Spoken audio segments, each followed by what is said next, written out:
नमस्कार, आप देख रहे हैं जम्मू कश्मीर स्पेशल। मैं हूं आपके साथ पूजा ठाकुर। तो खबरों की शुरुआत करेंगे आज बीएसएफ जम्मू फ्रंटियर के द्वारा की गई पत्रकार वार्ता से, जिसमें डीआईजी पीएसओ प्रभाकर जोशी ने ऑपरेशन सिंदूर के दौरान पाकिस्तान के द्वारा किए गए हमले का मुंह तोड़ जवाब देते हुए घायल जवानों की बहादुरी की सराहना की। जैसा कि आपको पता ही है, 22 अप्रैल को पहलगाम में जब टूरिस्ट के ऊपर पाकिस्तान समर्थक आतंकवादियों द्वारा कायराना हमला करा गया और हमारी मां बहनों के सुहाग छीन लिए गए, सिंदूर उजाड़ दिए गए, जो भारत की प्रत्येक नारी के ऊपर हमला था। उसी दिन से पूरा देश गुस्से के ज्वार में उबल रहा था। सीमा सुरक्षा बल जो देश का एक महत्वपूर्ण हिस्सा है और प्रथम सुरक्षा पंक्ति है, उसके अधिकारियों से लेकर जवानों तक के दिल में बस एक ही बात थी, किस प्रकार इस घटना का मुंह तोड़ जवाब दिया जाए और समय आने पर पाकिस्तान के किस तरह दांत खट्टे कर दिए जाएं। जब हमारे परम आदरणीय प्रधानमंत्री ने इस घटना की बिफिटिंग रिप्लाई देने की कसम खाई, तो सीमा सुरक्षा बल महत्वपूर्ण अग्रिम पंक्ति पर पूरी तरह से तैयार था। 7 मई को पाकिस्तान के द्वारा अपनी इस कायराना हरकत को छुपाने के लिए भारतीय पोस्टों पर, सीमा चौकियों पर आक्रमण कर दिया गया। सुंदरबनी सेक्टर के एरिया में फायरिंग की शुरुआत हुई। उस दिन गखरियाल बीओपी के ऊपर मैं भी वहीं तैनात था और मेरे साथ नेहा भंडारी, जिसका आपने पहले देखा है किस तरह सीमा भवानियों ने बहादुरी के साथ मुकाबला करा। वो पूरी शक्ति के साथ उन्होंने पाकिस्तान की फायरिंग का जवाब दिया। उसके उपरांत भारतीय सेना ने, वायुसेना ने जिस तरह से इनके आतंकवादियों के अड्डों को बहावलपुर में तबाह करा, पूरे पाकिस्तान में 100 किलोमीटर अंदर तक जाकर के जब इनके सीने पर प्रहार करा और भारतीय स्त्रियों की अस्मिता का बदला लिया, तो पाकिस्तान ने 9 तारीख को उसके प्रतिशोध में, बदले में सीमा चौकियों पर फायरिंग करनी शुरू कर दी और हमारे जो भी सीमा चौकी पर अधिकारी, जवान, एसओ साहिबान तैनात थे, उन्होंने पूरी क्षमता के साथ, पूरी बहादुरी के साथ, पूरी निष्ठा के साथ और सीमा सुरक्षा बल के गौरव को ऊपर रखने के लिए उसका मुंह तोड़ जवाब दिया। मुझे याद आता है, सूरा सो पहचानिए जो लड़े दीन के ही और कतरा कतरा कट पड़े कभी न छाड़े खे। गुरुओं की वाणी है। मतलब यह है कि जो दीन के लिए, मतलब जो कमजोर के लिए, देश के लिए, किसी अच्छे कॉज के लिए लड़े और चाहे शरीर के टुकड़े टुकड़े हो जाएं और युद्ध के मैदान को नहीं छोड़े। तो आज मैं आपको हमारे उन बहादुर साथियों से मिलाना चाहूंगा जो पाकिस्तान के विध्वंसक हमले, जब पोस्टों पर ड्रोन से, आर्टिलरी के थ्रू हमले हो रहे थे, और ये हमारे बहादुर जवान, हमारे एसआई वेद व्यास जो हिमाचल के रहने वाले हैं, जिनकी नौकरी में मात्र 6 महीने बचे हुए थे और ये जबरदस्त शक्ति के साथ पाकिस्तान की पोस्टों पर हमला कर रहे थे। इस बीच में इनके ऊपर, पोस्ट के ऊपर ड्रोन के द्वारा बम गिराया गया, आरटी की शेलिंग हुई। जैसा कि आपको पता है, इनके साथ 2 साथी वहां पर और थे, मोहम्मद इम्तियाज और दीपक। वो तो वीर गति को प्राप्त हुए और उन्होंने अपना सर्वोच्च बलिदान दिया। पर ये हमारे बहादुर जो एसआई थे, सब इंस्पेक्टर वेद व्यास साहब, जिनके सिर्फ 6 महीने बचे थे और ये भी बुरी तरह इंजर्ड हो गए। पर सबसे खूबसूरती की बात यह है, जिससे सीमा सुरक्षा बल का मान बढ़ता है, गौरव बढ़ता है और भारत को अपनी ऐसी संतानों पर हमेशा गर्व होता है कि इन्होंने इतना घायल होने के बाद भी दुश्मन के ऊपर ड्रोनों को गिराने के लिए अपने LMG से जबरदस्त प्रहार करा और पोस्टों पर, पाकिस्तान पोस्टों पर लगातार अपनी तरफ से फायरिंग जारी रखी। और इनके मात्र अभी 6 महीने रिटायर होने में बचे हुए थे और ये लड़ते लड़ते ही बेहोश हो गए। इनको पता नहीं कि इनके साथ क्या हुआ। इनको जब हॉस्पिटल ले जाया गया, वहां इनकी टांग पता पड़ा कि एम्पुटेशन की नौबत आ गई। पर ये तब भी विचलित नहीं हुए। जब इनको होश आया तो मैं इनसे जाकर के मिला तो इन्होंने कहा कि सर, मेरी और लड़ने की इच्छा है, मैं कुछ इस देश के लिए और करना चाहता हूँ। मतलब मैं एज ए कमांडर इनका, मैंने इनको सैल्यूट करा कि वास्तव में तुम जैसे बहादुरों के ऊपर ही के कारण ये देश हमारा इतना आज मतलब शक्तिशाली हो रखा है। इसी तरह हमारे दूसरे जवान हैं ब्रजमोहन। ये ब्रजमोहन भी इनके साथ ही वहां तैनात थे और दुश्मन के ड्रोन हमलों का, आर्टी फायर का जबरदस्त जवाब दे रहे थे। जब ड्रोन से इनके ऊपर अटैक हुआ तो इनके मुंह के आर पार गोली और स्प्लिंटर जो बम के हैं वो लगे और ये जब तक अचेत होकर के नहीं गिर गए तब तक ये भी उसी बहादुरी के साथ पाकिस्तान के साथ लड़ने में मशगूल रहे। इन्होंने अपनी हिम्मत नहीं खोई, बल्कि जो हमारे मोहम्मद इम्तियाज, कांस्टेबल दीपक और एक आर्मी के जवान कांस्टेबल सुनील थे, उनको इवैक्यूएट कराने में इन्होंने मदद करी। और ये जब हॉस्पिटल में पहुंचे, अचेत हो गए, तो जब मैं इनसे अगले दिन जाकर के मिला, जब इनको होश आया तो इनका भी यही जवाब था कि सर, मैं तो आखिरी समय तक लड़ रहा था और मैं कब जल्दी ठीक हो जाऊंगा, कब मैं वहां पर जाकर के जल्दी से मुकाबला दोबारा करूं। इसी तरह हमारे जो तीसरे साथी हैं भूपेंद्र वाजपेयी, और इनके जबरदस्त पांव में इंजरी हुई। ये भी इनके साथ ही पोस्ट सुशील में तैनात थे और इनके भी यही भाव थे कि चाहे मैं इंजर्ड हो गया, और बल्कि इन्होंने इन 2 साथियों को भी इवैक्यूएट कराने में मदद करी। जो 2 हमारे जिन्होंने सर्वोच्च बलिदान दिया और एक आर्मी के जवान जो कांस्टेबल सुनील थे, उसके, और ये जब मैं वहां पहुंचा हॉस्पिटल तो इनकी भी जो बातें थी, मतलब मेरा सीना चौड़ा हो गया। और हमारे महानिदेशक साहब आए, महानिरीक्षक साहब आए, उन सबके सीने चौड़े हो गए और वो सब आंखों में आंसू थे कि हमारे जवान जिस तरह से उत्साहित थे, मतलब इतना जिनके इंजरी हो गई, चोट हो गई, और उसके बाद जो इनका शौर्य था, मनोबल था और जो देश के प्रति पवित्र भावना थी, और जो भारतीय नारियों का अपमान हुआ, जो उनके ऊपर अत्याचार हुआ, जो कायराना हरकत आतंकवादियों द्वारा करी गई, उसका बदला लेने का जो इनके दिल और दिमाग में जो वो था, एक उमंग थी, वो मतलब किसी भी तरह से कम नहीं हो रही थी।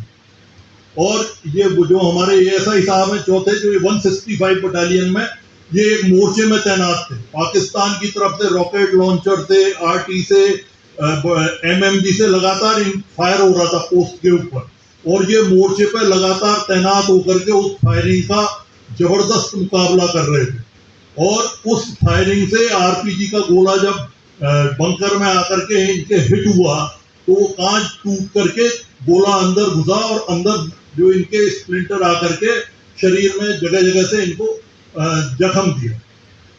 तो साथियों, आप मतलब इन बहादुर जवानों से जब बात करेंगे तो आपको लगेगा कि कितना हमारा राष्ट्र, मतलब कैसे कहते हैं यहाँ राष्ट्रभक्त हैं, और जो सीमा सुरक्षा बल है, जो देश की प्रथम पंक्ति है, किस तरह से बहादुरी से देश का गौरव बढ़ा रहा है।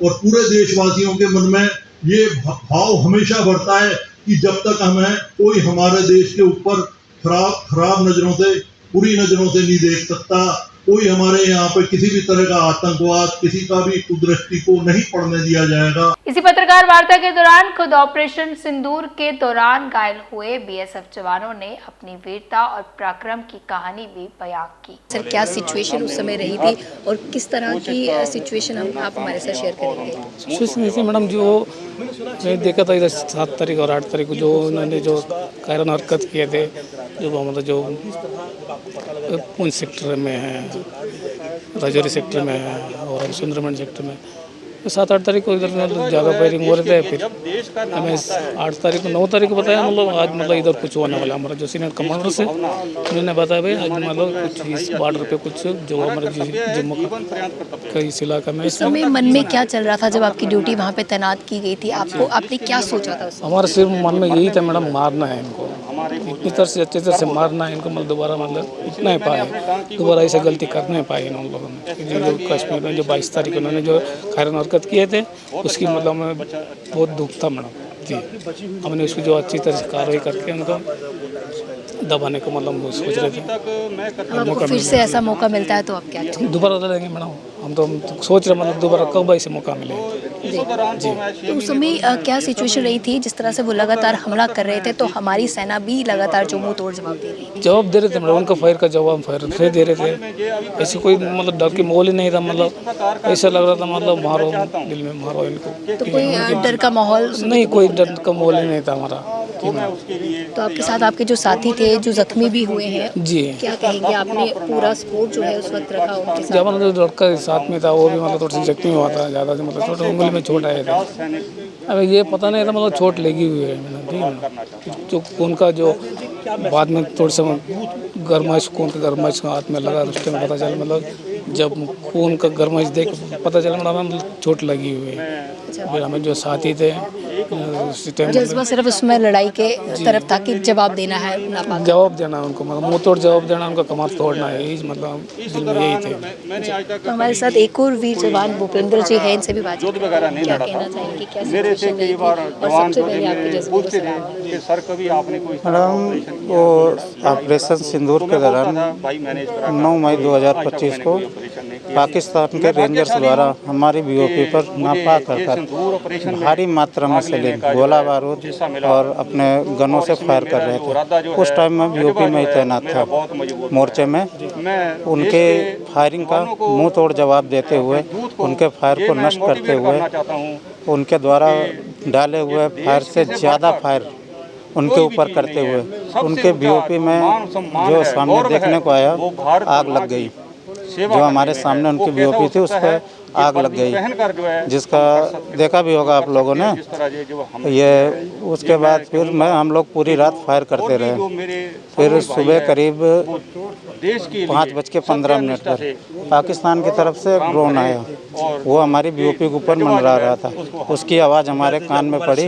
मैं और हमारे साथी वेपन के साथ बाहर निकले और ड्रोन पर फायर डालने लगे। फायर किया, ड्रोन को ऊपर ही नष्ट कर दिया। तो पूरी तरह से अलर्ट आप थे, जैसे ही जो भी गतिविधि हो रही थी उसको पूरे आपने पैनी नजर रखी? जी, पूरी पैनी नज़र थी एकदम सामने, और हमारे सभी साथी अलर्ट थे। हरकत हो रही थी तो वो उसके बाद एक ड्रोन और आया, उस पर फायर किया।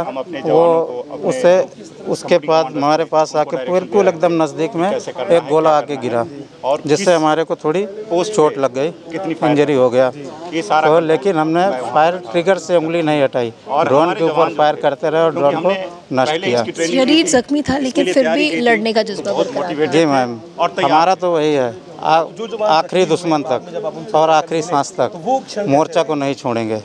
हमारा मोटो ही यही है, बीएसएफ का मोटो यही है कि आखिरी दुश्मन और आखिरी सांस तक मोर्चा नहीं छोड़ेंगे। और वो पल हमने जिया, वो पल हमने खुद जिया अपने वो, और हमको अपने ऊपर खुद के ऊपर फक्र है कि ये पल जीने का भगवान ने हमको मौका दिया। जब ये सिचुएशन आई थी तो परिवार वालों से कब बात आपकी हुई? क्या कुछ उन्होंने पूछा? परिवार वालों से शाम को बात हुई थी। ये क्या चाहते? तो परिवार को बताया, परिवार वालों ने भी हौसला बंधाया, कहीं से कोई नाराज़ नहीं। मेरा परिवार पहले से ही पूरा सेना से जुड़ा हुआ ही है, सब बेल्ट फोर्स में ही हैं। तो परिवार वालों की तरफ से भी मेरा फुल सपोर्ट था और इंजरी होने के बाद भी पूरा सपोर्ट था। एक और वीर जवान हमारे साथ मौजूद है, मोहन यादव जी, जिन्होंने डटकर मुकाबला किया है और अपनी जान की परवाह किए बिना हम देशवासियों की रक्षा की है। हम जहां पर एक तरफ सो रहे थे, ये डटकर मुकाबला कर रहे थे। सबसे पहले आपके इस जज्बे को हम सलाम करते हैं। जी मैम, बहुत बहुत धन्यवाद। क्या कहेंगे ऑपरेशन सिंदूर में किस तरह से पूरे जज्बे के साथ आपने जो है ये पाकिस्तान को जो है मुंह तोड़ जवाब दिया है? मैं सीमा सुरक्षा बल का एक सिपाही हूँ और देश की प्रथम पंक्ति का प्रहरी हूँ।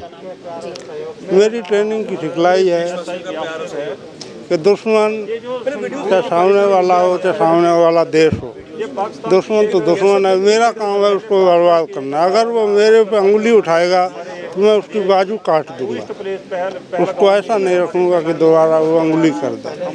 उसी के तहत 9 मई को ऑपरेशन सिंदूर जो लॉन्च हुआ, 9 मई को हमारी BOP पे पाकिस्तान ने 9:15 बजे के आसपास 9 सवा 9 बजे लगातार अंधाधुंध फायर शुरू कर दिया, जिसका अंदेशा हम लोगों को पहले था। तो हम लोग पहले मोर्चों में तैनात थे, हमारे हथियार तैयार थे। फायर आते मैंने फायर का अंधाधुंध मुंह तोड़ जवाब दिया। मेरे सामने पाक BOP थी समथिंग 200-300 मीटर का रेंज में, तो सभी हमारे छोटे और बड़े हथियारों के रेंज में थी। तो मैंने अपने फायर से उनके फायर को दबा के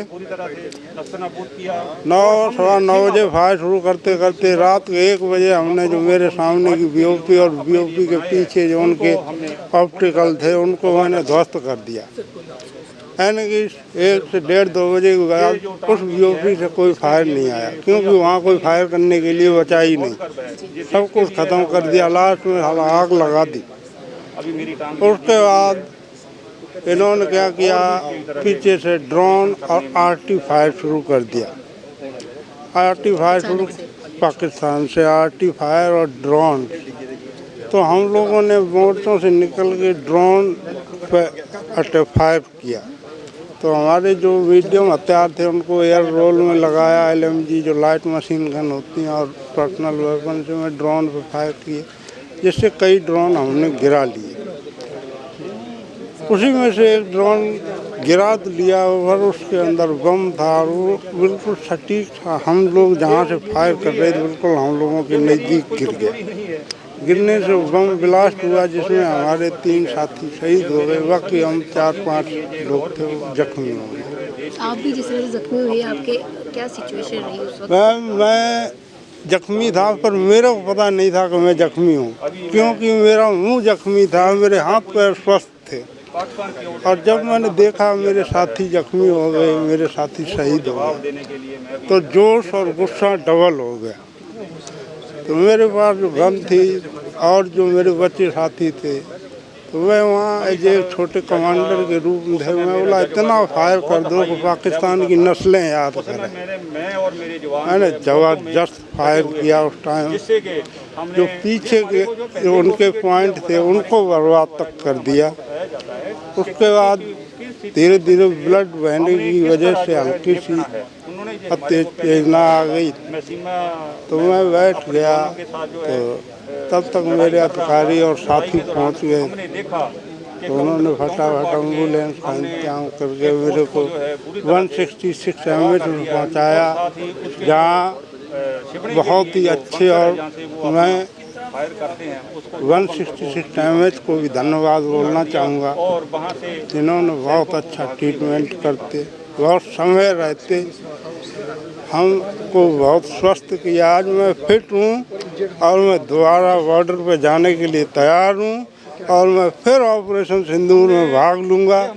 और अब की बार ये अपने आप से प्रण करता हूँ कि ऐसा सबक सिखाऊंगा पाकिस्तान को कि दोबारा कभी कायराना हरकत नहीं करेगा पाकिस्तान। हम सारे जो भी हैं किसी न किसी फॉर्म में देश के लिए ही काम करते हैं, तो हमारी ये पूरी कोशिश करनी चाहिए, क्योंकि हमने यूनिफॉर्म पहनी हुई है, हमें सेकेंडरी कुछ नहीं दिखता सिवाय अपने देश के।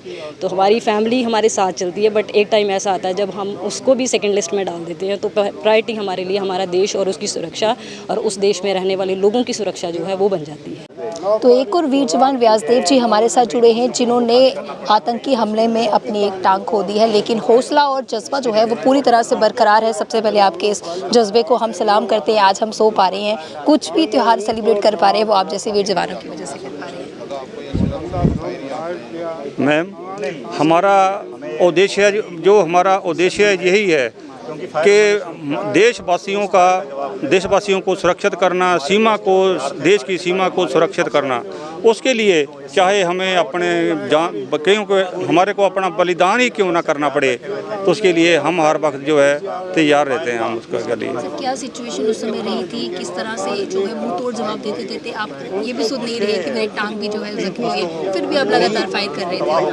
ये एक जोश था जब हमारी ओर से वो काउंटर पार्ट जो है हमारे ऊपर हमला कर रहा था, तो उसका मेरे साथी जो है हम अपना उनका जो है उनको मुंह तोड़ जवाब दे रहे थे। मैं भी खुद फायर कर रहा था, तो मुझे पता ही नहीं चला कि उनके मेरे पास जो है ये गोला पड़ा है और मैं जख्मी हो गया हूँ। तो मुझे चीज़ का कोई पता ही नहीं चला।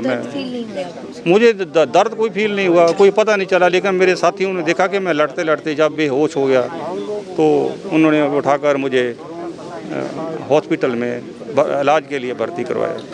तो केवल 6 महीने रह चुके हैं अब आपकी ड्यूटी को, जिस तरह से पहले प्रेस कॉन्फ्रेंस में बताया गया है, क्या कहेंगे, किस तरह से जोश और जज्बा आपने बरकरार रखा? अगर ऐसा मौका आपको फिर से मिलता है तो क्या फिर से इसी तरह से जज्बे के साथ रहेंगे?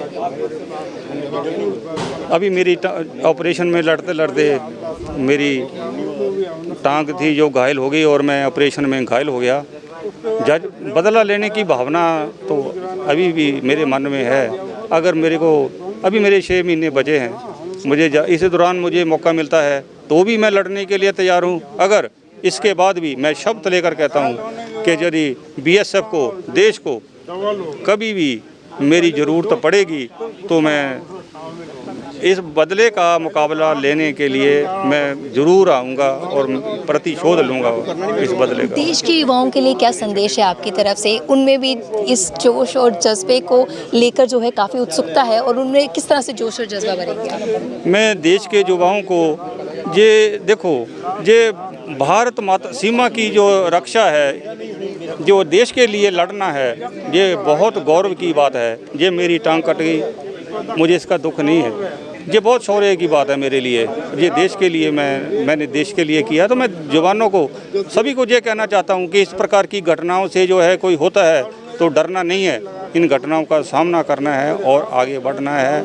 देश की सेवा से बढ़कर और कोई सेवा नहीं है। धन्यवाद हमारे साथ जुड़ने के लिए। जम्मू में ईद की नमाज ईदगाह में अदा की गई। जम्मू में आज ईद उल अजहा को लेकर शहर के मुख्य ईदगाह में हजारों लोगों ने सुबह नमाज अदा कर अमन, शांति और भाईचारे की दुआ की। नमाज के बाद लोगों ने एक दूसरे को गले लगाकर ईद की मुबारकबाद दी और प्यार और सौहार्द का संदेश दिया। बिस्मिल्लाहिर्रहमानिर्रहीम। सबसे पहले हम दुनिया भर में बसने वाले तमाम इंसानों को इस ईद उल अजहा के मौके पर मुबारकबाद पेश कर लेते हैं कि जिस तरीके से आज हम खुशी का माहौल लेकर चल रहे हैं और एक दूसरे के साथ खुशी के साथ, प्यार मोहब्बत के साथ चल फिर रहे हैं, हमारी दुआ रहेगी हम इसी तरीके से सारी ज़िंदगी एक दूसरे के साथ हमदर्दी, प्यार मोहब्बत के साथ ज़िंदगी गुजारते रहेंगे और एक दूसरे का साथ बटाकर ज़िंदगी गुजारेंगे। हमने ये दुआ भी की और आइंदा के लिए दुआ भी करते हैं और तमाम दुनिया के इंसानों से अपील भी करते हैं हमें ऐसे ही प्यार मोहब्बत के साथ ज़िंदगी गुजारनी चाहिए। कश्मीर घाटी में भी ईद उल अजहा बड़े ही धार्मिक जोश, श्रद्धा और खुशी के साथ मनाई गई। सोमवार को कश्मीर घाटी में ईद उल अजहा बड़े ही धार्मिक जोश और खुशी के साथ मनाई गई।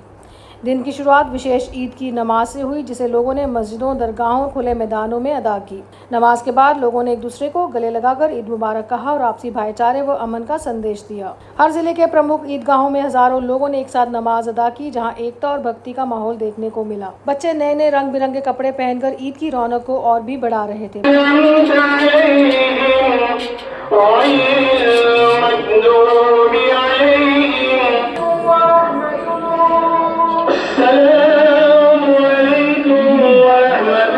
पहले तो मैं आज मुकद्दस मौके पर अपने दिल की उम्मीद गहराइयों से पूरे अहले इस्लाम को ईद मुबारक पेश करता हूँ। अल्लाह इस ईद को हमारे लिए अमन का पैगाम, खुशू का पैगाम और हमारी प्रॉस्पेरिटी का पैगाम लेकर आए। और मेरी वालिदैन से पुरजोर अपील और गुजारिश है कि अपने बच्चों की इस्लाह करें।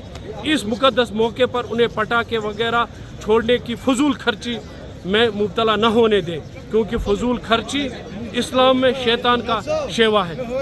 यही मेरा पैगाम और गुजारिश है। 11 जून को होगा जम्मू तवी आरती का आयोजन। श्री रघुनाथ जी कॉरिडोर विकास परिषद ने पत्रकार वार्ता में बताया कि 11 जून को तवी रिवर फ्रंट जम्मू में भव्य जम्मू आरती का आयोजन किया जाएगा, जिसका मकसद युवाओं को सनातन संस्कृति और तवी नदी की पवित्रता से जोड़ना है।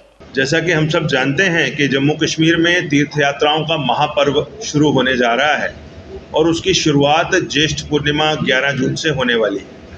श्री अमरनाथ जी की यात्रा, बूढ़ा अमरनाथ जी की यात्रा, शिवखोड़ी की यात्रा, सुधमादेव मानतलाई की यात्रा, मचेल माता की यात्रा, ऐसे तो ये सारी यात्राएं सारा साल चलती हैं, लेकिन श्रावण पर संपन्न होने वाले इन 2 मास में इन सभी यात्राओं का एक विशेष महत्व रहता है और उस विशेष महत्व को लेकर के विशेष पूजा अर्चनाएं भी की जाती हैं। ज्येष्ठ पूर्णिमा के दिन श्री अमरनाथ जी श्राइन बोर्ड, विश्व हिंदू परिषद और अमरनाथ बूढ़ा अमरनाथ यात्री न्यास के द्वारा होली केव पर प्रथम पूजन किया जाता है और उसी समय में जम्मू और अन्य स्थानों पर मंदिरों में और भोलेनाथ के सभी जो जितने भी उनके स्थान हैं वहाँ पर भी प्रथम पूजन का आयोजन होता है।